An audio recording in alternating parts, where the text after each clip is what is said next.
Welcome to the Sports Angle on PR Connections Radio, the voice of new media. I'm your host, Ian Rickelli. It is a great time to be a sports fan. You got the baseball world, beginning of the season, expectations. There are certain teams that are on a hot streak, certain teams that are on a losing streak. But baseball season is back, and that's a great time for baseball fans. For basketball fans around the world, you have the NBA playoffs. You've got the second round right now. You've got exciting series with Golden State versus Memphis. Honestly, the best series in the second round, Golden State versus Memphis.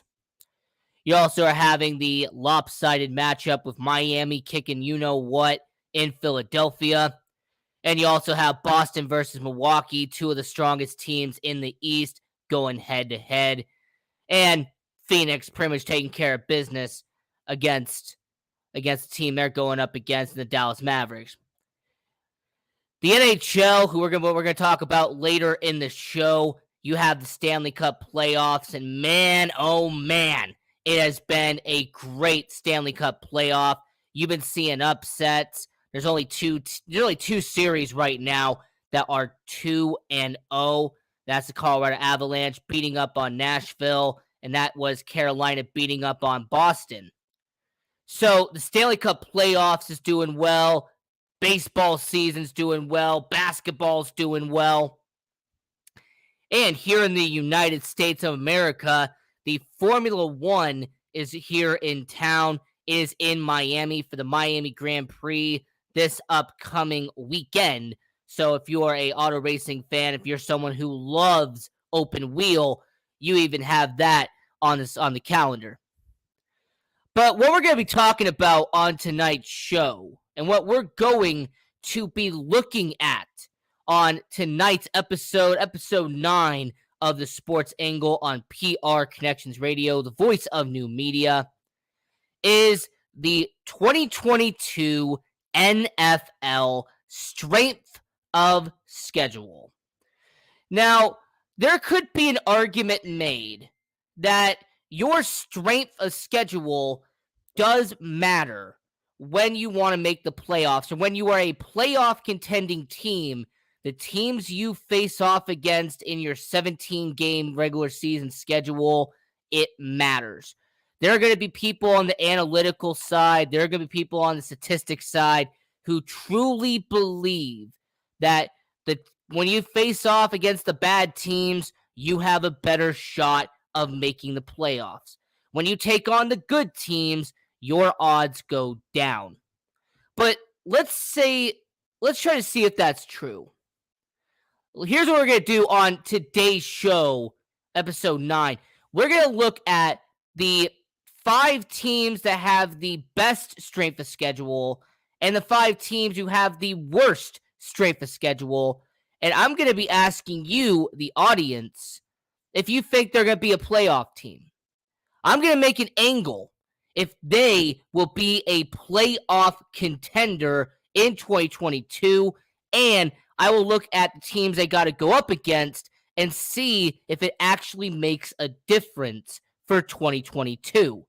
So starting out with the 5 easiest in terms of strength of schedule, let's go with the team that has the easiest schedule in the NFL for 2022. Let's go with the team that honestly has a great chance of making it to a playoff run if you use this argument that SOS, or strength of schedule, actually does matter. So the easiest schedule, the team with the best schedule, if you're looking at it that way, it is the Los Angeles Rams. No, it's not. It's the Washington Commanders. The Washington Commanders have the easiest schedule. The Los Angeles Rams have the hardest schedule. We're looking at them later in the show. But when it comes to the Washington Commanders, they have the easiest schedule in the 2022 NFL season. And when you look at the teams they have to face, it actually starts to make a lot of sense. The teams the Washington Commanders have to face outside the New York Giants twice, Philadelphia Eagles twice, Dallas Cowboys twice, their rest of their schedule, the remaining 11 games that the Washington Commanders have to take on, you are going to see these matchups. You have them going up against Green Bay. Well, that's not going to be easy, but Minnesota is going to be an easy challenge. Jacksonville should be easy. Tennessee is going to be lackluster. The Cleveland Browns, they're not going to have Deshaun Watson for a portion of the year. Atlanta Falcons, they're on a rebuild. The Chicago Bears, they're in a rebuild. Detroit Lions are starting to get out of a rebuild. Indianapolis is not doing much right now. And then you got the Houston Texans, who had one of the worst records in hockey. So, it does make sense that the Washington Commanders have the easiest schedule when you break down who they have to face. When you understand that they're going to take on Jacksonville, taking on Atlanta, taking on Chicago, Detroit, and Houston, Washington has it easy compared to their win-loss record in 2021. But here's the conversation I really want to have here on Sports Angle on PR Connections Radio, the voice of new media. Just because they have the easiest schedule in terms of strength of schedule, does that mean that Washington is going to make the playoffs? Having the easiest schedule, does that mean that the Washington Commanders, led by Carson Wentz, are going to win the NFC East? Because I'm going to make an argument that the Washington Commanders are going to have the worst record in the NFC East, regardless of strength of schedule. Understand that outside of Antonio Gibson, who I think is a solid running back, the Washington Commanders don't really have much in terms of weapons that Carson Wentz can actually go to. The offensive line has taken a lot of chunks out of that O-line over the last couple of years. They don't have the vital pieces they once had. And then defense, which has normally been the saving grace for the Washington Commanders, it is not as strong and it is not as durable as it once was. The Washington Commanders have holes on the defensive side when it comes to depth. So, the Washington Commanders having the easiest schedule in the NFL, it doesn't mean anything if they don't win. Similar to the second team on here, the Dallas Cowboys, who have a 46.2 winning percentage. That's who their teams they faced off against last year. The second easiest strength of schedule. Well, the Dallas Cowboys, I mean, you really cannot say that the Dallas Cowboys are going to capitalize on this when you understand what they have lost. Understand that the Dallas Cowboys and who they have to face, it only is a bit of a factor, but they have to address what they have lost. Understand the Dallas Cowboys organization, they lost depth at their positions. Their offensive line has gotten weakened. Their defensive line has gotten weakened. Losing Randy Gregory is going to be a big loss for the Dallas Cowboys. Some people don't want to admit it, but it is going to be a loss for the Dallas Cowboys. Also understand that receivers, losing Amari Cooper, yes, you have Michael Gallup and you have CeeDee Lamb, but the fact that you had a trio of wide receivers, that is what made your team so unpredictable. Dak Prescott could have gone to at least 5 different options. Now he has maybe a trio because one of their running backs is also gone. So, the Dallas Cowboys schedule, you have the Giants twice, the Commanders twice, and the Eagles twice. But you have the Tennessee Titans, who once again, I see them doing a decline this year. You have the Minnesota Vikings, who are going to be a boom or bust team in 2022. They're going to take advantage of a weakened NFC North, and they're going to make the playoffs, or they're going to be a bust, and their team's going to fall apart like a $5 suit in a rainstorm. They're going to take on the Detroit Lions. Understand that Detroit, they're making progress, but they're not the dominant team yet. You have the Jacksonville Jaguars, and understand that when it comes to Jacksonville, there is some hype around them, but because they had the worst record in hockey, they understand that there's a reason why they are lower on the strength of schedule. You have the Houston Texans, the in-state matchup.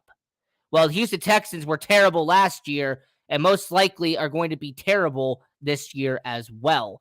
You have Tampa Bay, you have Tom Brady. They're always going to be a factor. You also have Cincinnati, who's the defending AFC champions. That would actually hurt your strength of schedule. And then the home stretch, you got Green Bay, you got Chicago, you got LA, and you have Indianapolis to end the schedule. So when it comes to the Dallas Cowboys, I don't think the schedule is what is going to kick them out of a playoff run. The two problems the Dallas Cowboys are going to have is one, their depth, and two, injuries. If the Dallas Cowboys come out of the gate and Dak Prescott gets hurt again, if their offensive line, if 3 of their offensive linemen are out by week 5, if one of their key defensemen like a Trayvon Diggs or a Micah Parsons gets injured, then Dallas is going to struggle and is going to have to rely more and more on players who are going to be coming off the bench. So understand that Dallas Cowboys, I think there's a chance they make the playoffs, but their difference compared to Washington is whereas Washington has like 9 different holes on their roster, Dallas has 4 or 5. The next team that's on the easiest in terms of strength of schedule is the Philadelphia Eagles.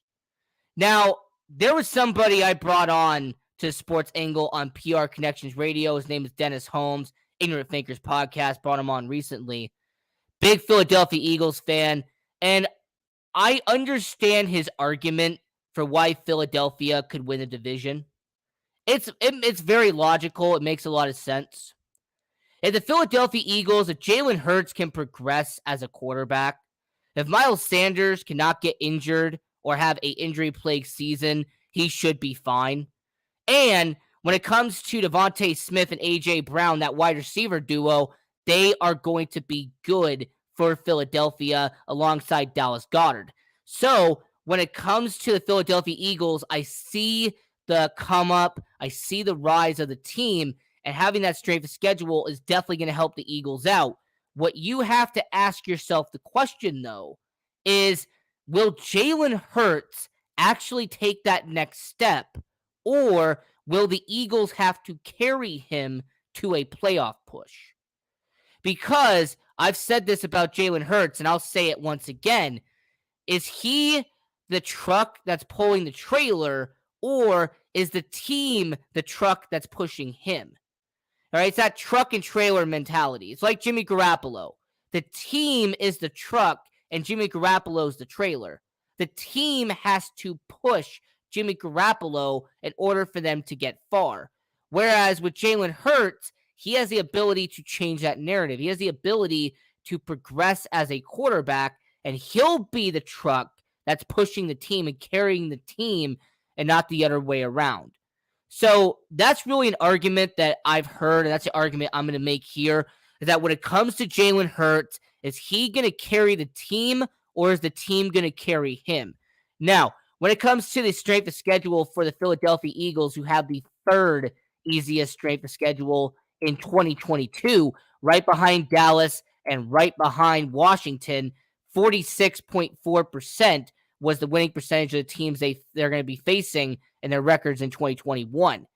Now, Philadelphia is interesting for one reason, and that is the middle half of the schedule. All right, you have Green Bay, you have Chicago, you have Detroit, you have Minnesota. They're going to be taking on the NFC North, just like Dallas did and just like Washington did. So the Chicago Bears, Detroit Lions, and a boomer bust with the Minnesota Vikings, the Philadelphia Eagles can totally take advantage of that. The Jacksonville Jaguars, Tennessee Titans, Houston Texans, and Indianapolis Colts, they're taking on the AFC South. They're going to be taking on the weakest division in all of football. They're going to beat up on Jacksonville. They're going to beat up on a weakened Tennessee. They're going to beat up on a gritty but very grim Indianapolis team. So when it comes to the Philadelphia Eagles, I can understand how they'll make a playoff push when you're seeing who they have to face. So the three opponents that are left on the schedule I haven't talked about yet. You have the New Orleans Saints, who Jameis Winston, Taysom Hill, Ian Book, whoever's at quarterback for the New Orleans Saints going up against the Philadelphia Eagles. Understand that this is an organization that you're going to see a bunch of interesting things going on, a bunch of things developing out there in New Orleans. So the New Orleans Saints being on your schedule, that's going to help your strength of schedule. Philadelphia could definitely make a playoff push if they're going up against a New Orleans team. You have the in-state rivalry. You have Pittsburgh versus Philadelphia. And depending on who's at quarterback with Pittsburgh, that is going to be an intriguing game because Pittsburgh is normally in playoff contention. Philadelphia might be playoff contention. You're going to see two teams in Pennsylvania really compete head-to-head. And then the last team is the Arizona Cardinals. Kyler Murray still hasn't committed. DeAndre Hopkins is out for 6 weeks. And Hollywood Brown, he's been out for a while. Is his head in the game? We'll figure that out. So when it comes to the strength of schedule with Washington, I say no. The strength of schedule does not matter. They have too many holes for it to be a winning team. The Dallas Cowboys, who are second on that list in terms of strength of schedule, understand that Dallas Cowboys are going to have to see injuries and they're going to have to see depth concerns when it comes to that roster. Strength of schedule is going to help, no doubt about it, but understand that the Dallas Cowboys have to address those two issues during the season. And then lastly, the third team is the Philadelphia Eagles, and I like their promise, I like their upside, but can their quarterback lead the team, or will the team have to lead him? Now, the fourth team on that strength of schedule is the New York Football Giants, 46.5% when it comes to the New York Giants and their schedule for 2022. Now, they're going to go up against the NFC North, and they're going to go up against the AFC South, just like the rest of the teams are. So you got Chicago, Detroit, Green Bay, Minnesota, Houston, Indianapolis, Tennessee, and Jacksonville. Those games are already established. They're already being put in motion. And then you have your 6 games you have to play in your division. So the trio of remaining games left, you have the Carolina Panthers, who, let's just be frank, they're not going to be good this year. You know, you got Kenny Pickett. You have Sam Darnold. Sam Darnold is really overstayed his welcome. And Kenny Pickett is an unproven commodity. So when it comes to that situation, you're going to see the Carolina Panthers, and honestly, you see what they have with Matt Corral and with Sam Darnold. So the Carolina Panthers, that could be an easy opponent for who they have to face. And the Baltimore Ravens, depending on how late it is in the schedule, well, we saw what happened to Baltimore last year and how much struggles the Baltimore Ravens had. And the Giants could take advantage of that. And the last team is the Seattle Seahawks. They're openly tanking for 2023, so they're not going to be a problem. So now we're talking about the NFL strength of schedule here on the Sports Angle on PR Connections Radio, the voice of new media. I'm your host, Ian Kelly. And the fifth and final team who's on that strength of schedule, the fifth and final team who have the easiest schedule in the NFL is the Detroit Lions. Now, let me say this with full confidence. Do I see the Detroit Lions taking over Green Bay in 2022? No. But do I see Detroit having a possibility of eventually surpassing Green Bay in the future? Yes. I think it's a realistic possibility that Detroit, with Brad Holmes, with Dan Campbell, the executives, all the people who are in that front office, I believe it's a realistic scenario that the Detroit Lions will eventually become a great team in the NFC North. Now, this season is building blocks. The 2022 calendar is about establishing your team, building up that situation, and understand that Detroit Lions with Aiden Hutchinson, with Jamison Williams, with all the young talent they have on their roster now, you are going to see a roster that is being built for the future, not for this season. So the 2022 NFL schedule for Detroit, you have Chicago twice a year. That could easily be 2-0 or 1-1. You have the Green Bay Packers. Maybe they'll split a game, but most of the time Green Bay sweeps them. You have Minnesota, who once again is a boom or bust team. You could go 1-1 or you can go 0-2. You got Buffalo. And you know what? The Buffalo Bills, Miami Dolphins, the New England Patriots, and the New York Jets. You're going to be taking on the AFC North. You're going to be taking on the AFC East. But when it comes to Buffalo, that's a tough opponent. When it comes to Miami, depends on who they have at quarterback and depends on how well those additions have made this offseason. New England, I expect them to take a step back this year, but they are always a deadly team with Bill Belichick at the helm, so be careful. And the New York Jets had a phenomenal draft and are building for the future, just like the Detroit Lions are. I just don't think the Jets are there yet to be a legit team. You also are going to have the Detroit Lions, and they're going to take on all teams in the NFC East. You're going to take on Dallas, you're going to take on New York, you're going to take on Philly, and you're going to take on Washington. Washington should be easy. Philadelphia is going to be tough. Dallas is going to be tough. And New York is going to be New York. There's really no way around that. You also have the Detroit Lions, and they have to take on the Jacksonville Jaguars. You're going to see the number 1 versus number 2 picks in the draft. You're going to see Trayvon Walker, and you're going to see Aiden Hutchinson. I know that's going to be the main appeal. However, my main appeal is going to be when it comes to the Detroit Lions and Jacksonville Jaguars game is how many times is Josh Allen and how many times is Aiden Hutchinson going to sack the other quarterback? That's really the question I want to know. And then the last 2 teams they got to go up against, they got to go up against the Carolina Panthers, which I said once again, their quarterback situation is meh. Their quarterback situation is honestly a question mark, and I don't think that they're a team that scares anybody. And then you have these Seattle Seahawks, who once again are in a very similar boat. They have a quarterback that is going to be drafted in 2023. The Seattle Seahawks are most likely going to use 2022 as a way to build towards getting a quarterback in the top 5 in 2023.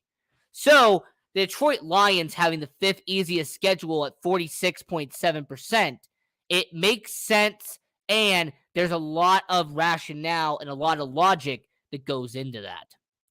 So we talked about the 5 easiest schedules in the NFL.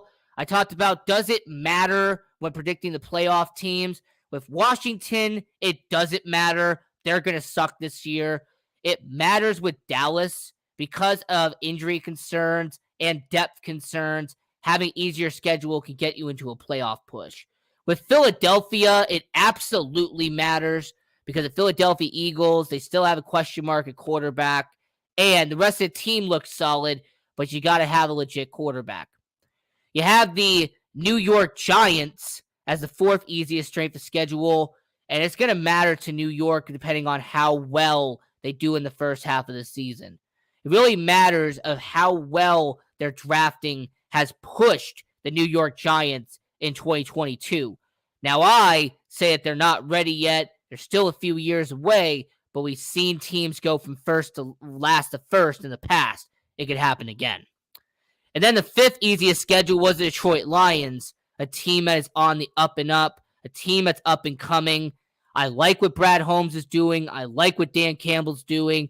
That strength of schedule is going to matter with the Detroit Lions in a weakened AFC and a weakened NFC. You are going to see the Detroit Lions take on Chicago, take on Minnesota, take on Green Bay. You might have to watch out for Detroit. They could be a force to be reckoned with in the future. Not this year, but in the future. They are going to be a force to be reckoned with. So, those are the 5 easiest strength of schedule teams. Now let's look at the 5 hardest strength of schedule teams in the NFL in 2022. Now, the toughest schedule in the NFL just so happens to be the reigning, defending Stanley Cup, Super Bowl, NBA Final, World Series champion, and that is the Los Angeles Rams.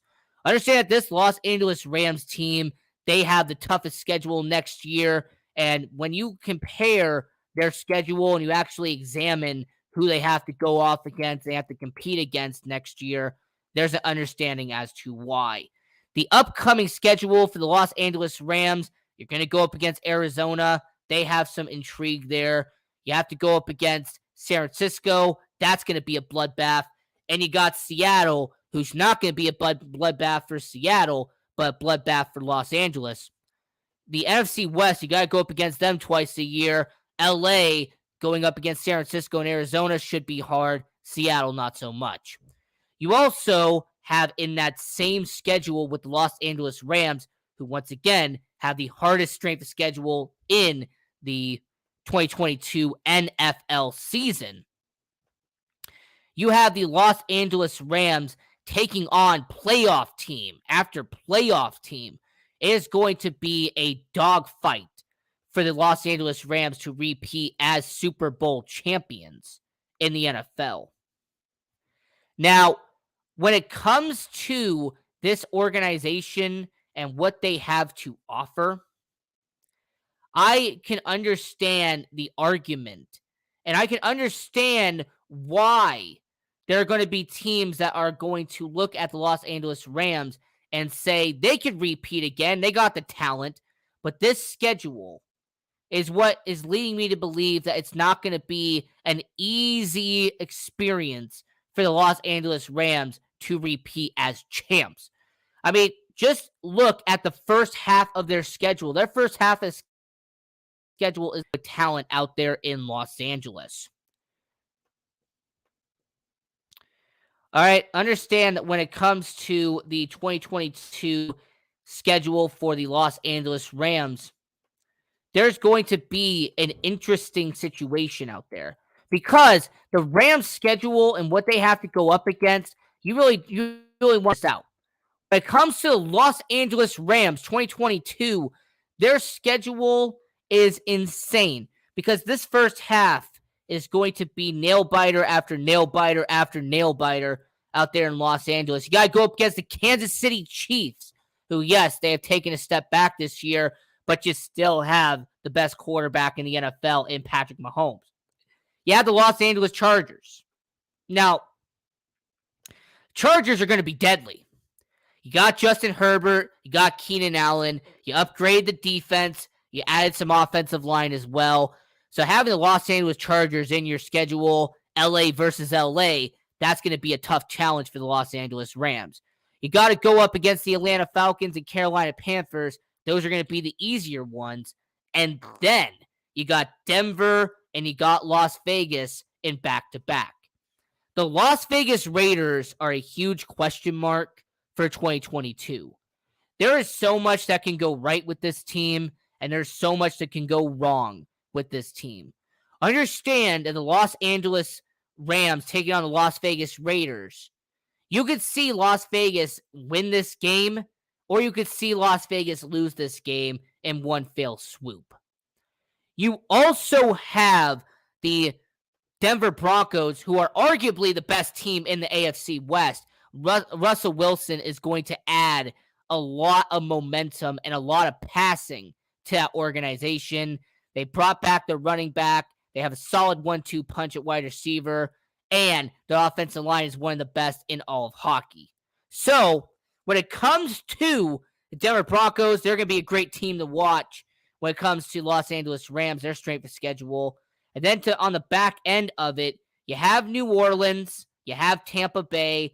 Those are going to be huge question marks. You have Seattle, you have Green Bay, you have Buffalo, and then you got Dallas.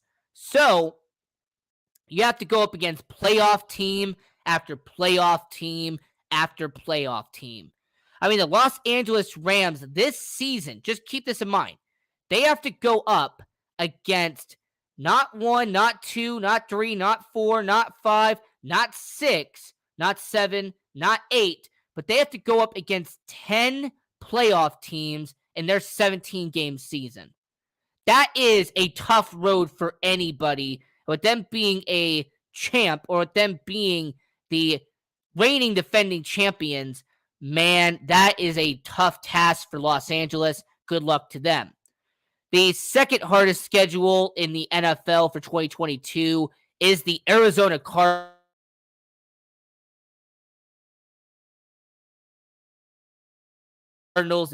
LA and Seattle 2 times.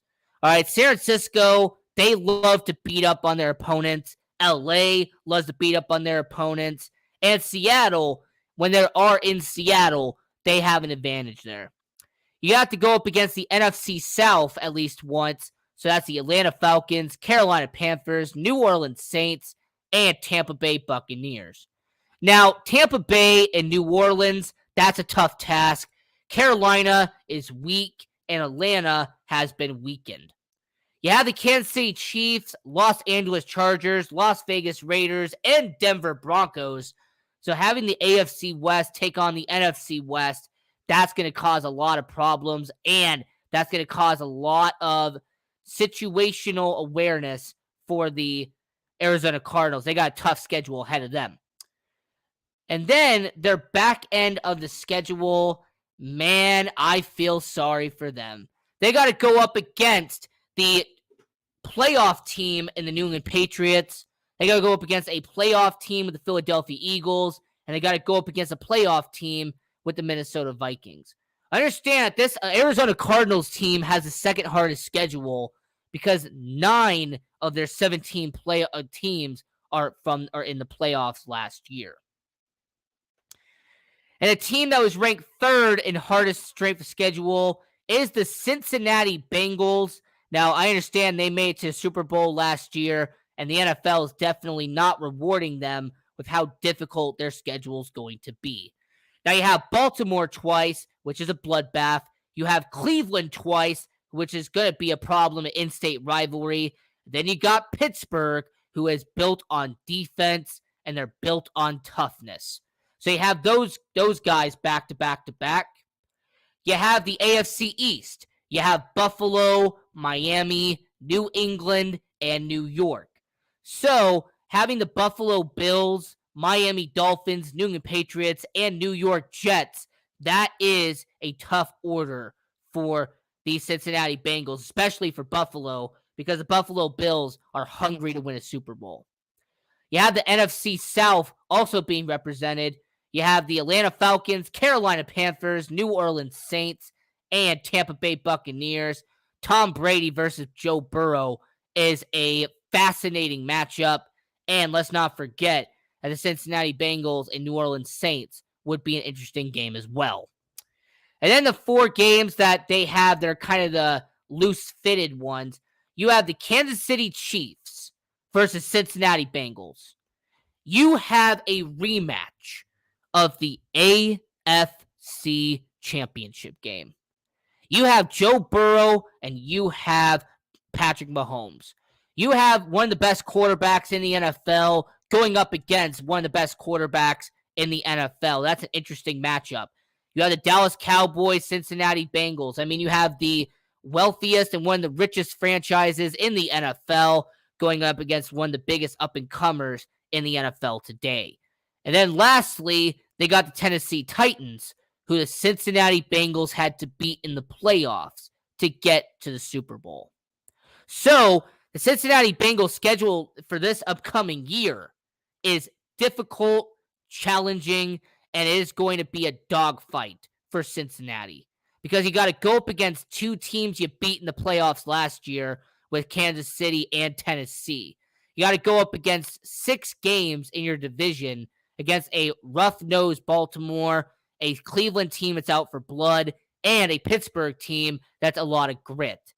And you also have to go up against the AFC East, which the Buffalo Bills are trying to win a Super Bowl. They're not going to let anything get in their way. Now, after them, you have the Tampa Bay Buccaneers. You have Tampa Bay as the fourth hardest schedule in the NFL. Now, hard schedules with Tom Brady could be a new thing for people who are casual. Because Tom Brady with New England always had the cliche, always had the trope that he had the easy schedule. He had easy pickings with the New England Patriots. There was always the argument that when Tom Brady was in New England, when he went up against Buffalo, Miami, and New York every single year, that it was the easy pickings out of all easy pickings. But Tampa Bay in 2022 has the fourth hardest schedule in the NFL. Here's who they got to go up against. They have to take on the Carolina Panthers, Atlanta Falcons, and New Orleans Saints at least twice. Now, Atlanta and Carolina, those are going to be a soft schedule, but don't count out New Orleans. Look, the New Orleans Saints have been a difficult team for Tom Brady. The last 2 years, Tom Brady has had loss after loss going up against New Orleans. It didn't matter if it was Drew Brees, didn't matter if it was Taysom Hill, didn't matter if it was Jameis Winston, didn't matter if it was the water boy. When it came to Tom Brady in New Orleans, he's had a hard time against them since putting on the red and black. So having them on schedule twice a year, that is a tough challenge for Tom Brady. You have to go up against the NFC West once. So you have Arizona. That's going to be a rough challenge. You have Seattle in Germany, might I add. So that's going to be a game that everyone's going to keep an eye on. You also are going to have San Francisco in Santa Clara. This might be the last time that Tom Brady plays in his home stadium for the last time. And you also are going to have the Los Angeles Rams, the defending Super Bowl champion, the team who eliminated him in the NFL playoffs. And they're going to take on the Los Angeles Rams. That's going to be a tough opponent for Tom Brady. You are also going to have the AFC North going up against Tampa Bay at least once. So you're going to have Deshaun Watson taking on Tom Brady. You're going to have Joe Burrow going up against Tom Brady. You're going to have Lamar Jackson going up against Tom Brady. And depending on who the quarterback is, you're going to have Kenny Pickett and or Mitchell Trubisky going up against Tom Brady. So you are going to have an AFC North, and you're going to have all these insane matchups going up against arguably the greatest quarterback of all time in Tom Brady. So Tampa Bay having the fourth hardest strength of schedule, it makes a lot of sense. Arizona was a playoff team last year. Pittsburgh was a playoff team. San Francisco was a playoff team. And on the back end of their schedule, going up against Los Angeles, Cincinnati, Dallas, Kansas City, and against Green Bay. That is a tough and difficult task for Tampa Bay. And finally, the fifth schedule in the 2022 NFL season angle on PR Connections Radio is the Kansas City Chiefs. Now, I want you to look down at the question I'm asking down below. Does strength of schedule matter when predicting the 2022 NFL playoff teams? Now, the Los Angeles Rams, they should make it back. Having the hardest schedule is going to take a toll on them, but they should make it back. The Cincinnati Bengals are the same way. They should make it back to the playoffs. Strength of schedule is going to matter somewhat, but they have enough talent to get there. Tampa Bay is leaps and bounds better than anybody else in the NFC South. They're going to make it back. But with Arizona and with Kansas City, you could make a realistic argument. I'll make the argument here on the show that their strength of schedule is going to matter late in the season. Kansas City and Arizona going up against playoff teams in the back end of their schedule, it matters. The Kansas City Chiefs schedule is insane. They have to go up against the NFC North once. They got to go up against the AFC West twice. They got to go up against the AFC South once. And there's also an organization that has to go up against the Cincinnati Bengals, a team they lost to in the playoffs. Got to go up against the Buffalo Bills, a team they eliminated in the playoffs, and the Tampa Bay Buccaneers in a rematch from the Super Bowl prior. The Kansas City Chiefs have to go up against not just one playoff team, not just two playoff teams, and not just three playoff teams, but the Kansas City Chiefs have to go up against a whopping 9 playoff teams. The Kansas City Chiefs have the 5th hardest schedule in the NFL. I mean, this is an organization that half of their schedule and almost over half of their schedule is going up against teams who made the playoffs last year. If anybody is wondering how that makes sense, I'll lay it out for you. They have to go up against the Arizona Cardinals. They made the playoffs last year. They have to go up against the Las Vegas Raiders twice. They made the playoffs last year. Got to go against Tennessee Titans once. They were in the playoffs last year. Got to go up against Super Bowl champion LA Rams. They were in the playoffs last year. Got to go up against San Francisco. They were in the playoffs last year. So is Cincinnati, so is Buffalo, and so is Tampa Bay. So having half of your schedule be against playoff teams, that's going to affect the Kansas City Chiefs. And I've been saying this since the NFL draft, and I will say it again. The Kansas City Chiefs are going to miss the playoffs. The Kansas City Chiefs are going to miss the playoffs. Understand that Patrick Mahomes is now in a situation he has not been in for a long time. Understand that Patrick Mahomes is in a situation where he just can't rely on Tyreek Hill to go deep. He can't rely on Travis Kelce being double-teamed by 3 different guys and not leave somebody open. So when it comes to Kansas City and him missing his weapons, I say the Kansas City Chiefs organization will miss the playoffs. Not only because they have the 5th hardest strength of schedule, not only because Tyreek Hill, Patrick Mahomes' best weapon, is no longer there, but the depth on the offensive line is gone. His depth at wide receiver is gone. He doesn't really have his most connected and honestly his most stable offensive lineman on the team anymore. Plus, the defense has struggled mightily in Kansas City, and they just got worse this offseason. So as we were talking about strength of schedule, does it matter when predicting the 2022 NFL playoff teams? My angle is going to be for the Arizona Cardinals and for the Kansas City Chiefs.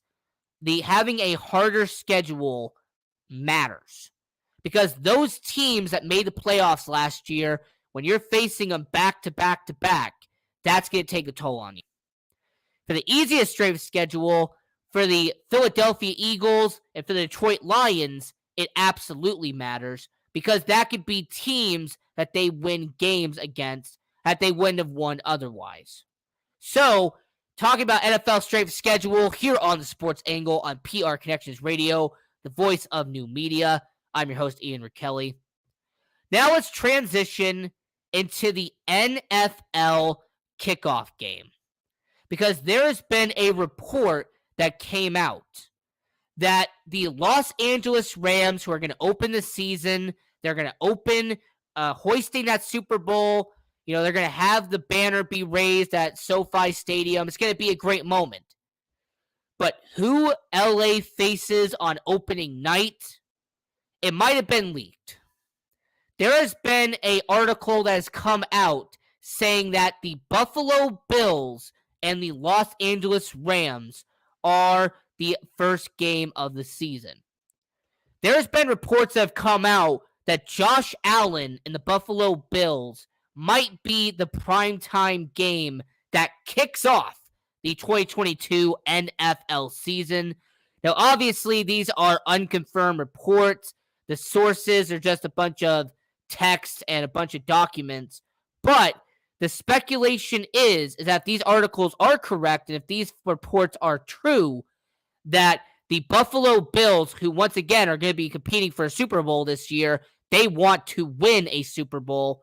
If they are kicking off the 2022 NFL season, if it is Buffalo versus LA in the kickoff game, you are going to see two of the best teams on opening night.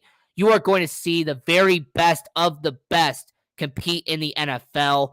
So the unconfirmed report is that the kickoff game for the 2022 NFL season is the Los Angeles Rams taking on the Buffalo Bills on opening night. Now, if it isn't the Buffalo Bills, let's just say that for somehow it's not Buffalo. Well, then who could it be? Who could be the team that LA faces on opening night? Because there's only one team that makes a logical argument. There's only one other team that makes realistic sense for how the LA Rams are going to take on opening night that has that much magnitude and that much star power. There's only one market that LA can face off on opening night that will generate box office numbers. There's only one market that the Los Angeles Rams can go up against, and it will generate money hand over fist. That organization is the San Francisco 49ers, a rematch of the 2021 NFC Championship game, a rematch of one of the best rivalries we have in the NFL today. You got the Bay Area going up against LA. You pretty much have SoCal going up against San Francisco. When it comes to the 49ers and when it comes to the Rams organization, if it is not Buffalo in the kickoff game, then it has to be a marquee matchup. It has to be a rivalry game. And the only rivalry game that I can think of that will generate box office numbers and make a lot of money for the sports books is the 49ers versus the Rams, a rematch of the NFC Championship game. Now, I want to know from all the people watching around the world who watch the Sports Angle on PRConnectionsRadio.com, do you agree or do you disagree that the LA Rams are going to face either the Buffalo Bills or face the San Francisco 49ers on opening night? I want to know from you, who do you think the Los Angeles Rams, the reigning defending Super Bowl champions, are going to face on opening night kickoff of the NFL in 2022? Because I believe it's going to be Buffalo. I think the report is accurate that the Buffalo Bills are going to be that team. But I won't be surprised if the San Francisco 49ers end up being that team too. You know what? I respectfully disagree with you, and I'm going to explain why. The reason why I respectfully disagree with this comment that the Tampa Bay Buccaneers are going to be the opponent is because of the fact that the Los Angeles Rams Tampa Bay Buccaneers matchup, yes, it will be good for football fans, but would it be good for sports books? Would it be good for NFL ratings? Because understand that the NFL kickoff game is supposed to be this marquee event. Understand that the NFL kickoff game every single year is supposed to have two of the best teams in the NFL. Most of the time, they're two playoff teams from the year before competing head to head. You also have to remember that normally during the NFL kickoff game, you have a big market going up against a big market. I want to take you back to the last 5 kickoff games to establish my point. Now, the 2021 NFL season was kicked off by the Dallas Cowboys taking on the Tampa Bay Buccaneers. All right, you had a game where the Dallas Cowboys, one of the biggest markets, the most marquee matchup, really the team that generates the most ratings for the NFL. And they took on the reigning defending Super Bowl champions. So when it comes to the Tampa Bay Buccaneers taking on the Dallas Cowboys, they did that game because of how much money the Dallas Cowboys would bring to that organization. Now, the year before, you had the Kansas City Chiefs taking on the Houston Texans. Now, the Houston Texans were the pick for two reasons. A, the Kansas City Chiefs beat the Houston Texans in the playoffs to get to the Super Bowl. And two, you had one of the biggest markets in the NFL in Houston, Texas. It's still top 10 market in terms of media. 2019, you had the Green Bay Packers, you had the Chicago Bears. You had two of the oldest franchises in the NFL. You had two of the richest in terms of legacy matchups in the NFL. It made sense as to why they did it. You had the 2018 Philadelphia Eagles open the season against the Atlanta Falcons. Now, why they do this matchup? Simple. Because the Philadelphia Eagles had to beat the Atlanta Falcons to get to where they were. So, it was a rematch of the year before. 2017, you had a rematch of the AFC Championship game. You had the New England Patriots, you had the Kansas City Chiefs. Understand that you had Patrick Mahomes, you had Tom Brady, you had that situation. So, the New England Patriots taking on the Kansas City Chiefs was best for business. You had a rematch of Super Bowl 50. You had the Denver Broncos and Carolina Panthers 6 months later. 2015, you had New England versus Pittsburgh. Legacy franchise, legacy franchise. 2014, you had Green Bay versus Seattle, which was a rematch of the playoffs the year before. You had Baltimore versus Denver, a rematch of the playoffs before. And in 2012, the last one I'm going to bring up, you had the Dallas Cowboys versus New York Giants. Rivalry versus rivalry. So the argument that you can make when it comes to NFL kickoff games is that when it comes to the NFL, they look for one or two matchups when it comes to the kickoff game. One, a rematch from the playoffs. Two, a marquee market, one of the top 10 media markets that will generate the most money. So by that logic, you're either going to have the Los Angeles Rams take on the San Francisco 49ers, which you have a rivalry game and a top 10 media market and a team you took on in the playoffs. Or you're going to have the Buffalo Bills, which is a marquee matchup because you got the best quarterback in the NFL going up against one of the best quarterbacks in the NFL. So, what happens on the NFL kickoff game, we'll wait and see. However, my argument to you and my angle to all the people watching around the world is that the NFL kickoff game is not determined by market. It's not determined by, oh, this team is one of the best and this team's one of the best. No. The NFL kickoff game, which is the most important week one matchup of the season, will have your Super Bowl champion go up against either a team that is historic, legacy, iconic, or a team that generates money. So I say that San Francisco 49ers versus Los Angeles Rams, that could be the matchup. That could be the situation. But we'll wait and see.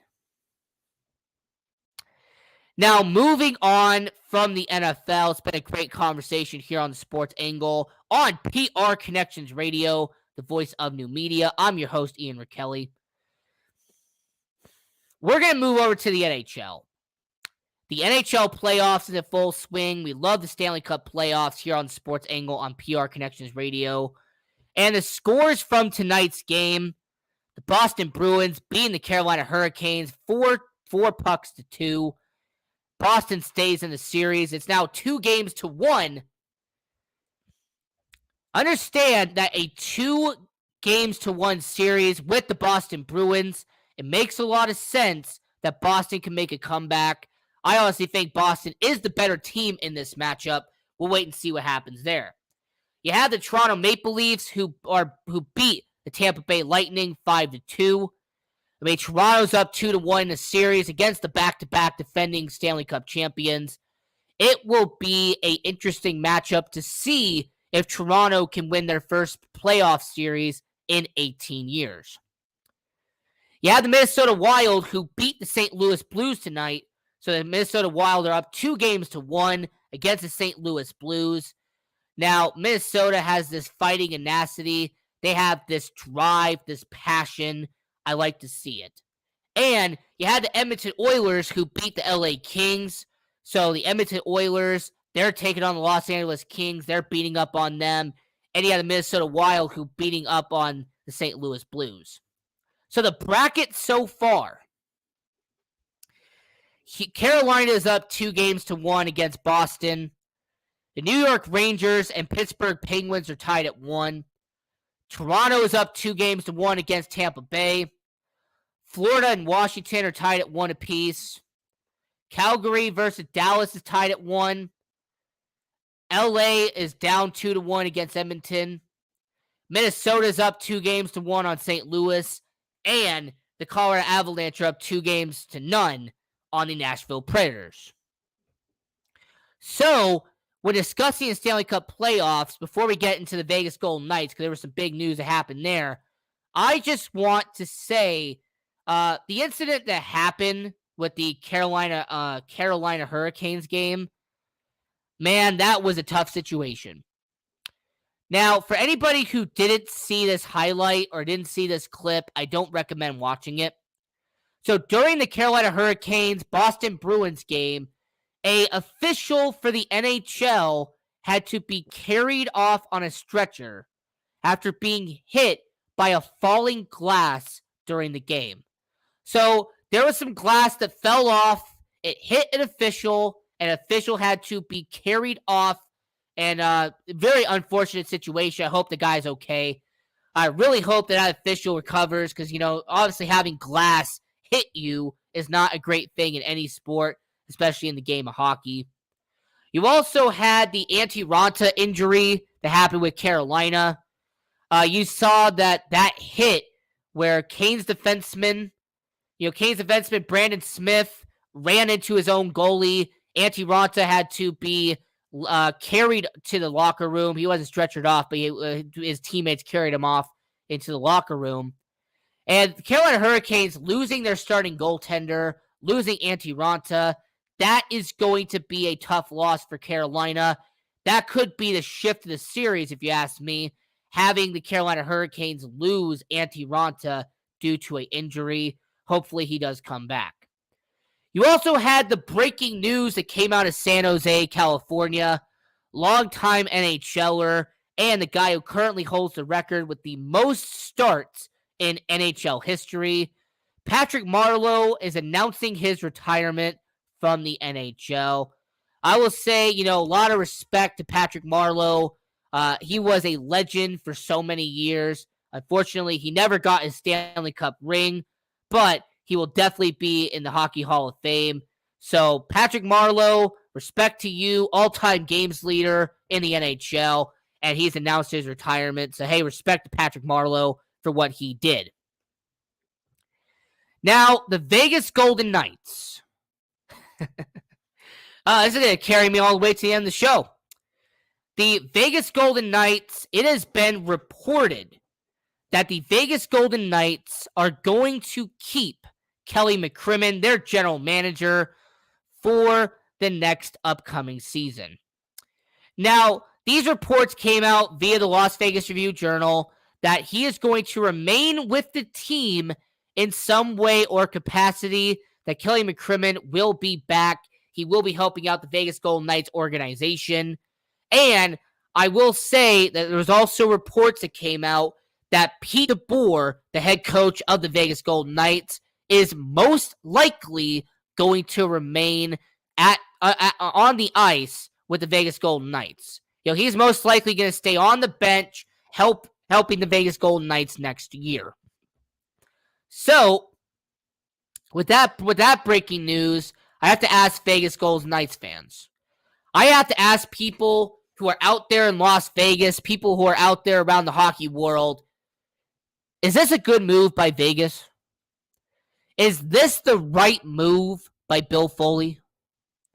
I want to know for the people who are watching around the world.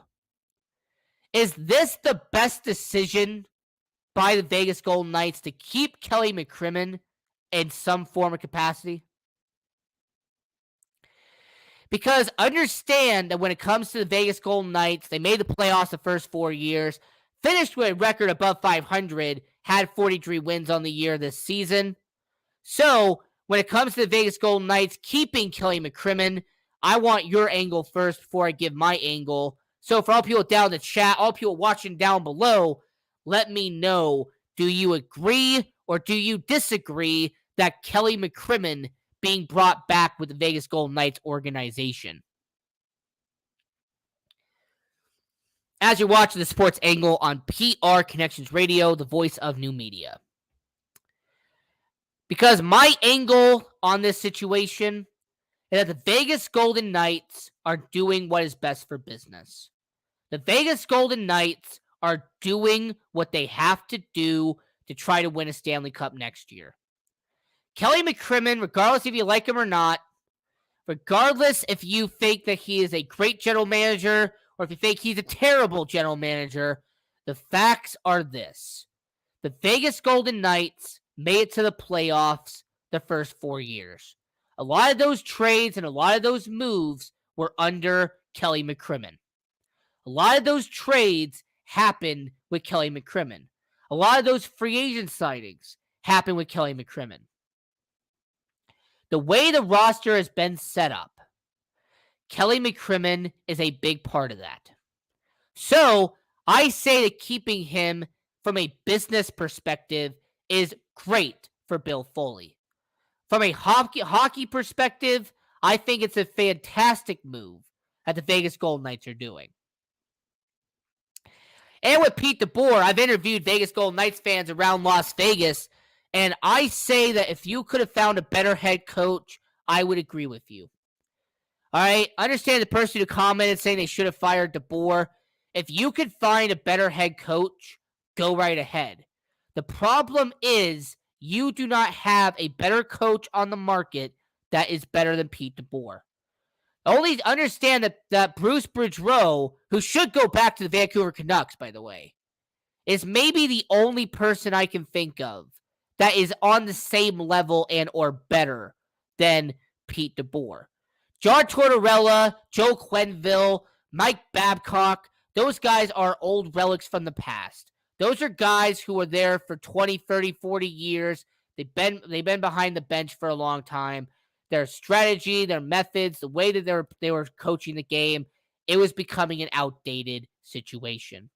So I say that because there was really no coach that was better than Mike Babcock, better than Joe Quenneville, those guys are people everyone kept bringing up.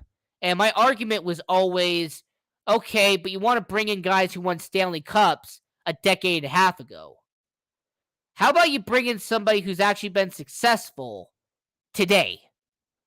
And to really bring the argument home, there isn't a head coach on the market that has been successful in the past year and a half like Pete DeBoer has. So, I say it's a great decision with Kelly McCrimmon. It's a great decision to bring back Pete DeBoer. And we're going to get into our Vegas Golden Knights report cards here on the Sports Angle on PR Connections Radio. I was planning on doing this last week, but we had Dennis Holmes from the Internet Fakers podcast here on the show, so I put it off for this week. Now, the Vegas Golden Knights are not in the playoffs. Everybody knows that. But it is not too late to discuss and talk about the team and what they did this season in the NHL. So, the first player I want to discuss, the first player that I'm going to mention is a player that gets an A+ from Ian Rakelli. This first player with the Vegas Golden Knights organization, he gets an A+ from me. He was really one of the best players on the team, and this guy really put in a phenomenal rookie season. So, the guy who gets an A+ from me is goaltender Logan Thompson. Logan Thompson, he came in towards the back end of the season. Robin Leonard was injured. Laurent Brisebois was injured. There really wasn't a stability at goaltending. They bring in Logan Thompson, and he has been an impact player. When it came to making an impact in the back end of the season, he made the largest impact out of any Golden Knight this season. With much due respect to who I'm going to talk about next, the Vegas Golden Knights, over those last 15 games, lived and died by the play of Logan Thompson. Understand, this is Logan Thompson's first full regular season with the team. I mean, this guy was with the minors. This guy's 25 years old. He gets to be with the Vegas Golden Knights, and he makes a huge situation out of it.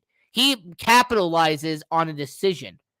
I mean, honestly, his play was really the only thing that kept them alive over those last 5 or 6 games. If it wasn't for Logan Thompson, his phenomenal performances in net, they would have lost those games not in overtime and not in a shootout. They would have lost those games in regulation. So, Logan Thompson, for me, he gets an A+ because he kept those guys in the game. He kept the Vegas Golden Knights organization in the game when it mattered the most. So I have a lot of respect for Logan Thompson. I think he deserves a second chance next year. Instead of going down to the minors, have him stay with the Vegas Golden Knights and have him be part of the organization long term. The second player I want to discuss is somebody that I'm giving a B to. This is a guy with the Vegas Golden Knights organization who I honestly feel like they should have done more with, but them bringing him in towards the early end of the season, having him play 58 games, having 13 points, a +7 ±, and an only $750,000 cap hit, this guy gets a B because of the acquisition by Kelly McCrimmon and bringing him in as a good president, for the locker room. Having him be a locker room guy and with him being a veteran in terms of defense, the guy I have as a B with the Vegas Golden Knights is Ben Hutton. I mean, Ben Hutton, 29 years old. He's going to be locked up until 2024 with the Vegas Golden Knights. I was a fan of when they brought him over from Anaheim, and I say the Vegas Golden Knights made a spectacular move by bringing him in. Now, with him being on the third line, obviously that limits what he can do. Having him as a third-line defenseman, yes, he fought. Yes, he stood up for his teammates, and that goes a long way. But when it comes to Ben Hutton and his 58 games with the Vegas Golden Knights, I give him a B because of what he did in the locker room and because of what he did for the organization. Now, when it comes to the next player, I'm going to give him a B as well. Because this guy came back from injury. This guy played only 26 games, but he had a +6 ±. He had 8 points. 5 of them were assists. I mean, this guy did a lot for the Vegas Golden Knights in his limited time. The guy I'm giving a B to as well is Alec Martinez. I mean, Alec Martinez, you could tell when he was on the ice versus when he wasn't on the ice, the Vegas Golden Knights were a heck of a lot different. Alec Martinez on a defensive side is what Mark Stone is on the forward side. Alec Martinez, longtime veteran in the NHL, came over to Vegas at the trade deadline a few years ago. So, yes, he missed a good amount of games. However, I say that when he was on the ice, he was impactful. He was a guy that helped out the locker room, so I give him a B. And the next player I'm giving my report card to with the Vegas Golden Knights is their starting goaltender. The guy I'm giving a report card to is somebody that honestly, if I'm being honest, it was really tough to watch. Because understand, this was a guy that the Vegas Golden Knights brought in. There was a lot of discussion around him. There was all this talk about, what can this guy do? What can this guy not do? And with Laurent Brisebois, he was really disappointing. Laurent Brisebois is a backup goalie, was with the Winnipeg Jets, with the Edmonton Oilers, with the Vegas Golden Knights. And honestly, I wasn't impressed with Brisebois. To me, it felt like, this guy was being brought in for a single year, going to be a backup goalie. But man, it backfired on the Vegas Golden Knights. I mean, when it came to low-scoring affairs, when it came to winless records, that bit Brisebois more than it did. I mean, I understand the front office of the Vegas Golden Knights, they paid him $2.3 million, and yet his win-loss record really left a lot to be desired. So I give Laurent Brisebois a D for 2021-2022. I mean, I'm just saying that when it came to his tenure with the Vegas Golden Knights, there was just a lot to be left desired, and it really backfired big time, giving him nearly $2.5 million for the Vegas Golden Knights. But back to the positives. Because I'm going to give one player a A+ once again, and that's because he stayed healthy for a majority of the year. This guy played 69 games, had 18 points, and a +10 with his plus-minus. Arguably one of the best defensemen on the organization throughout the 5-year tenure, and is a player that I have met, I've interacted with in the past. Stand-up guy. The guy I'm giving an A+ to is Brayden McNabb. I mean, Brayden McNabb is really honestly one of the most underrated defensemen in all of hockey. He's great at what he does. He's able to create opportunities. He is great in terms of mentorship. He's a veteran that is great in the locker room. And with all the young guys and all the young talent on defense, having a Brayden McNabb in that locker room, who once again didn't miss that many games with the Vegas Golden Knights in an injury-riddled season, he was an impact player. So I give Brayden McNabb an A+, because you could make the argument that he is the best defenseman the Vegas Golden Knights have ever had. I mean, you could make an argument that when it comes to Brayden McNabb, yes, obviously there's no direction to go but down once he ages, but for now, Brayden McNabb has been a constant for the Vegas Golden Knights. I give him an A+ for this year. And staying on the defense, these next two players when it comes to defense. Now, this is going to be controversial. I know that there's going to be people who are going to be upset with me on this. But when it comes to defensemen, Danny Miromanov, I give him a C. I mean, Danny Miromanov, he played limited time at the Vegas Golden Knights. 24-year-old Russian, had only 1 point and a 0± with the Vegas Golden Knights. To put that into context, that pretty much means that in 11 games, he was an average defenseman who had only 1 point throughout that entire 11 games. Now, the reason why I give Danny Miromanov a C with the Vegas Golden Knights is because, yes, he's pretty young. Yes, he struggled to earn a place in the lineup. Yes, he eventually became a third-pairing role player because of the fact that so many injuries happened. It's just, to me, when it came to being a stopgap, being a depth piece on defense, I just give him a C because he really didn't do much. He really didn't put up a lot of stellar things. He was just kind of there. So hopefully he does better next year. Hopefully he improves as time goes on.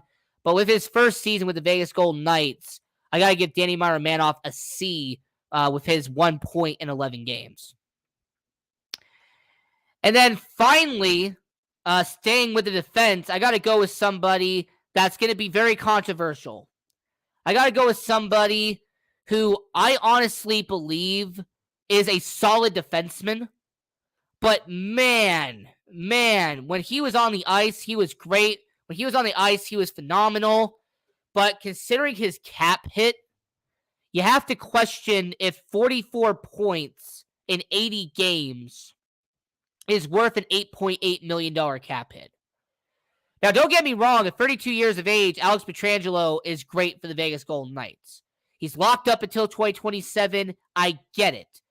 But when you're getting paid that much money, 44 points in 80 games is something that I kind of wonder, I hope isn't a trend for the remainder of his contract. Because 44 points is a solid run if it wasn't with an $8.8 million cap hit. So because of that, and because of how I'm ranging it, I'm going to give Alex Pietrangelo a B, because he is a still solid defenseman, don't get me wrong. But can you validate scoring only 44 points with that big of a cap hit? That's the only thing I have to ask. If you can tell me that 44 points is worth an $8.8 million cap hit, then I'll bump it up to an A. But if you can't, and you understand my logic behind it, then I say that he has a B. He had a stellar season, but it wasn't a great season. So staying with the Vegas Golden Knights report cards here on the Vegas Golden Knights, here talking about them on the sports angle on PR Connections Radio, the voice of new media. We are going to now discuss a goaltender who really didn't perform that much. I mean, this is a guy who played in limited amount of time. You really didn't see him that much. But from what I saw from him, from Jari Patara, I give him an A+ as well. I mean, Jari Patara, the 23-year-old, the guy who's come from Czech Republic. I mean, this guy, I've only seen him about 6 games. But those 6 games, he has impressed the living heck out of me every single time. I mean, you've had goalies who have missed a significant amount of time this season, and with him being pretty much the third-string goalie for a good portion of the year, he has been incredible. He led them to the Henderson Silver Knights. He led them to the AHL playoffs, and he was a stellar backup to Logan Thompson when they shut down Robin Lehner. So, because of the fact that Jari Patara really impressed me this season, I say that when it comes to Jari Patara, I give him an A+ with the Vegas Golden Knights. And with him only being 23 years old, I am going to be really, really interested to see if they go with Patara and Thompson next year, or if they have to keep Brisebois and Lehner for one more year. Well, let me answer your rebuttal real quick. I thought defensemen weren't supposed to be rated by points. Now, normally, that's the case. But when you're being paid as one of the highest paid defensemen in all of hockey, you're going to get judged based off of how many points you put up. Understand that when it comes to Alex Pietrangelo and his cap hit, that is why I'm bringing that up. Now, if it was a guy like Brayden McNabb who's making $2.5 million, his plus 10 is what you care about. When it comes to Zach Whitecloud, who's getting paid only $725,000, his plus 21, who we're going to talk about in a little bit, that is what matters. But when it comes to Alex Pietrangelo, a guy who's a two-way defenseman, aka an offensive, defensive-minded defenseman, the amount of points he puts up is what matters. So that is why I bring that up. If you can make an argument for me that his points don't matter and his only plus 7 plus minus is why he gets paid $8.8 million, then you know what? I will say that you're 100% right. But when it comes to a plus 7 and a 44 points on an $8.8 million cap hit, I give him a B because he is a solid guy. Now, continuing the conversation with the Vegas Golden Knights. Now, Nicholas Hague, I give him a D. Nicholas Hague, 23 years old, played only 52 games. He's going to be a free agent this season. And honestly, only having his plus minus and the fact that he didn't play the entire season, I say a 23-year-old, I give him a D. It always feels like with Nicholas Hague, he's like the seventh defenseman on this team. He really isn't one of the main guys they put on the roster every single night. And when Alec Martinez got put back in the lineup, they pretty much put him down into the healthy scratch. So I say with Nicholas Hague, I give him a D just because of the fact that it feels like he's not going to get many chances to really boost his numbers. He isn't really going to get any prime opportunities to show that he could be a legit NHLer starting next year. Because you got to understand that Alec Martinez is signed under contract, Alex Pietrangelo is under contract, McNabb, Theodore, Whitecloud, Hutton. I mean, there's so many defensemen who are signed to this team, and the fact that he really didn't put up that many points, he really didn't have that great of a season last year. I think that really says a lot to Nicholas Hague. And the last defenseman I need to talk about is Shea Theodore, and I give him an A. Not an A+, but I'm going to give him an A. I mean, Shea Theodore, he's the people's champion for a lot of reasons. I mean, this guy has become a perfect offensive-minded defenseman.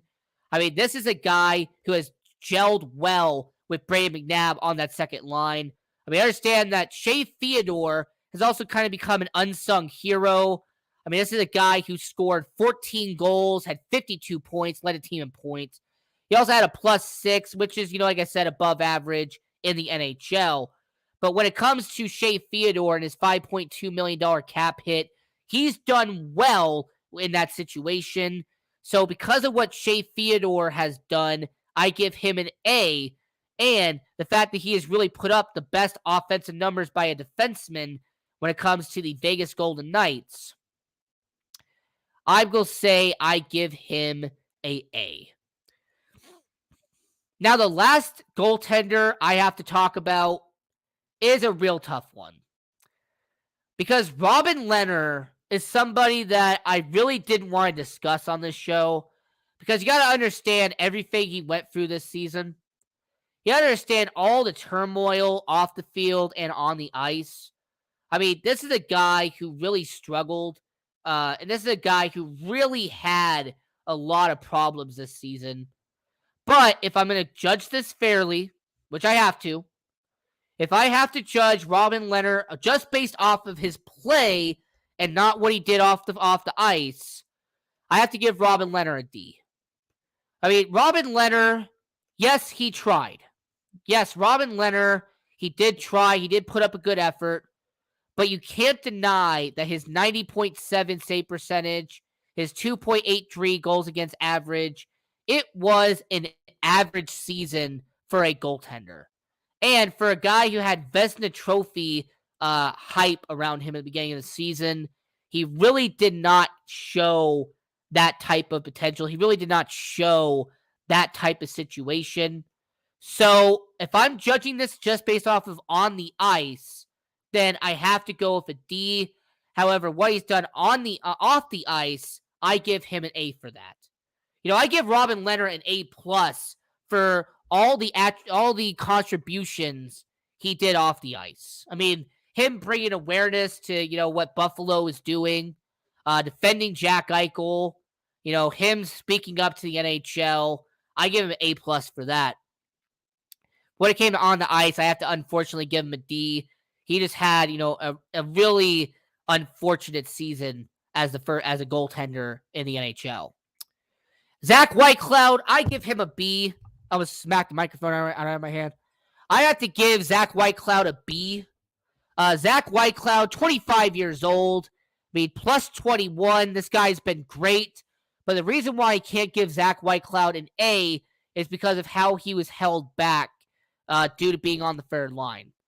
Zach Whitecloud only played 59 games this year. He didn't play the full calendar season. And a lot of that had to do with the fact that when you're on the third line, when there's injuries, they had to play Coughlin, they had to play Hague, they brought in Ben Hutton, Alec Martinez came back. So there were some times that Zach Whitecloud wasn't even playing with the Vegas Golden Knights. So because of that, I do give him a B. But man, what a solid defenseman. And then the last defenseman I will talk about before we move on is Dylan Coghlan. Now, Dylan Coghlan, 24 years old, had 13 points and a -5 in 59 games. Look, I give him a B solely because of the fact that what he did offensively impacted the way he played defensively. I understand that Dylan Coghlan, yes, is one of the worst defensemen on the Vegas Golden Knights. It's been proven in the last 4 or 5 years. He's had a negative plus-minus every single year he's been in Vegas. But his offensive production and the amount of goals he scores, it's kind of similar to Shea Theodore. If Shea Theodore didn't have a positive plus-minus, that he would be lower. But because Shea Theodore has a positive plus-minus, I overlook it. But to me, Dylan Coghlan is very similar. Dylan Coughlin's great offensively, solid offensive-minded defenseman, and for that would be an A. But I give him a C on defense because he's always been mediocre.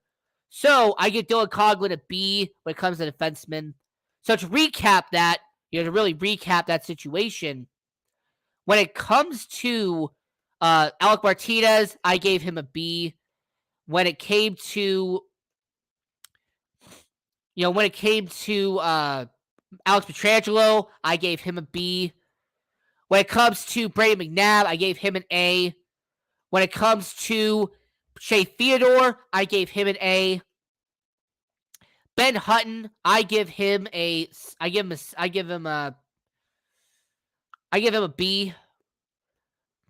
When it came to Zach Whitecloud, I gave him a B.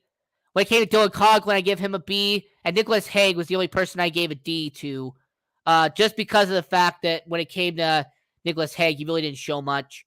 And then, to end the goalie conversation, just had to bring this up. Robin Lehner, I gave him a D. Laurent Brisebois, I gave him a D. Yari Patara, I gave him an A+. And I gave Logan Thompson an A+. So the forward side of it, I really haven't discussed yet. I really haven't talked about the forwards with the Vegas Golden Knights, and there was a reason for that. I left that towards the end of the show. When it comes to the forwards with the Vegas Golden Knights, I have to mention this, and I really have to break this down. So, the first person I have to discuss is Evgeny Dadonov. I give him an A. I give Evgeny Dadonov an A. Had been a really difficult year for him. Many aspects. Almost got traded. Didn't get traded. He scored a lot of goals for the Vegas Golden Knights. Put up 20-goal season. Played for majority of the year. I mean, Dadonov, he really did a solid year for the Vegas Golden Knights. I give him an A. The next player that I'll talk about when it comes to the Vegas Golden Knights is Riley Smith. I mean, Riley Smith only played in 56 games, but put up 16 goals on the year. So I give him a B. I mean, Riley Smith had an above-average year. If injuries hadn't been derailed him, he would have been a 20-goal scorer. So I'll say Riley Smith, I give him a B. Now, the first person I'm going to ding real quick, and the first person I'm really going to talk about in a negative way is Nolan Patrick. I mean, Nolan Patrick, the former number 2 overall pick, he gets traded over to the Vegas Golden Knights. I really haven't been impressed with him. I give him a D. I mean, injuries plagued him. Being on different lines plagued him. He's been routinely outplayed by the other centers on the team. And understand that them having to shed salary this year, don't be surprised if they get rid of Nolan Patrick. So I give him a D. Continuing with the forwards with the Vegas Golden Knights, talking about Mark Stone, I give him a B. Because, yes, there has been a prize with getting Mark Stone. He's great defensively. He's a captain. He's a leader in the locker room. And when he wasn't on the ice, the Vegas Golden Knights were affected by his presence. However, I have to mention that because he was injured and the fact that Mark Stone only played 37 games, that's the reason why I have to give him a B. Because he would be an A if he had played majority of the year, but he didn't, so I give him a B. Continuing with the Vegas Golden Knights report cards that we're doing here. William Carrier, I give him a C. He's, average, wasn't really anything to notice, but wasn't really noteworthy. Only had 9 goals all year, 20 points. So I give him a C. Wasn't really anything to talk about. The next person that I got to give a D to is Keegan Kolesar. Keegan Kolesar, 77 games, but a -6 plus minus, 24 points. I mean, with Keegan Kolesar, there's a lot of times I sit there and wonder, why is he still on the fourth line?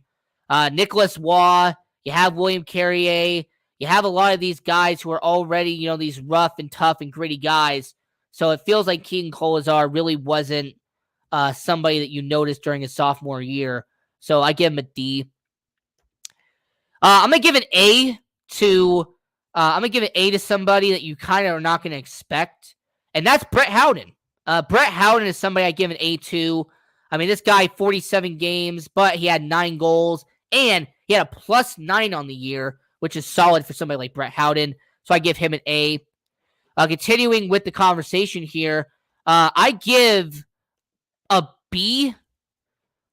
And I have to give a B to somebody that I really didn't expect, and that is Matthias Janmark. Matthias Janmark, I give him a B. Once again, solid bottom 6 forward. You know what you're going to get out of him. I have to give an A+ to Jack Eichel. 14 goals. He came in, had 14 goals. I mean, this guy really lit up the Vegas Golden Knights, so I say I give him an A+. I'm also going to give 2 A's, by the way, to Max Pacioretty, and I'm going to give an A to Jonathan Marchessault. I mean, Max Pacioretty and Jonathan Marchessault, I mean, they scored 19 and 30 goals respectively. Max Pacioretty pretty much had a point per game. So I give a lot of respect to Max Pacioretty. So I say Max Pacioretty and Jonathan Marchessault, I give them an A. Somebody that really interests me was Chandler Stevenson. I give him a B when it comes to Chandler Stevenson. Yes, he had 79 points, had a breakout year. The fact that he was stuck on the bottom 6, however, that's something I really am unfortunate with. He would have been an A if he hadn't been forced on the bottom 6 towards back end of the season. When it comes to veteran leadership, and when it comes to guys who are a good part of the organization, William Karlsson, I give a C to. I wanted to give him an F, but then I realized that, yes, he had 35 points. He had 67 games, so he played majority of the year. So you know what? I will say I give him a C just because of the fact that he played majority of the year. And then lastly, to fill the holes there, talking about Nicholas Waugh, I give him an A+ because he was a phenomenal player for the Vegas Golden Knights. So that was our Vegas Golden Knights report cards here on the Sports Angle on PR Connections Radio, the voice of new media. Go check out all the content on prconnectionsradio.com. We got the Power, Defenders of Finance, the Guy Dawson Show. There's a lot of great content on here. Go check all that out. And until next time, here on the Sports Angle on PR Connections Radio, the voice of new media, I'm your host, Ian Kelly, and have a great weekend, and we'll see you next episode.